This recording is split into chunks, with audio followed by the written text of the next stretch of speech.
Менің бір досым бар, сол досыммен Мекке қаласында жүрген кезде, «Я Алла, мені осындай қасиетті жерге 3-4 жылда бір келетіндей қылшы» деп дұға қылып жатқан кездейсоқ естіп қалып, ол досыма, мұндай қасиетті жерге Қағбаның қасына жылда келейін деп дұға қылмайсың ба деп әзілдеп тиіскен едік. Сонда досым, әркім өзінің бір шама шарқына, мүмкіндігіне қарай дұға қылады ғой, армандайды ғой деп қойып еді. Мүмкін деймін да, сол арманы, дұғасы қабыл болып кетті ме екен, шамасы ол 2019 жыл болу керек, содан кейін бір ұлы сапарға жолы түспей жүр.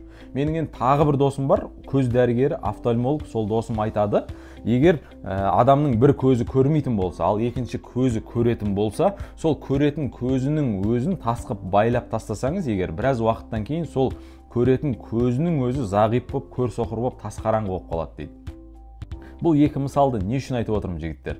Бізде кейде көкірек көзімізді тасқып байлап, тасқараңғы қылып түнекке тастап жіберген сияқтымыз. Тым ұсақ дүниелерді армандайтын секілді болып көрінеміз. Жігіттер, армандасақ, үлкен дүниелерді армандайықшы. Үлкен дүниелерді армандасақ, мақсатымыз да зораяды, соған жету жоспарларын да тиісінше жоспарлайтын боламыз. Ал үлкен арман, үлкен мақсаттардың соңы міндетті түрде Алла қаласа үлкен табыс, жігіттер.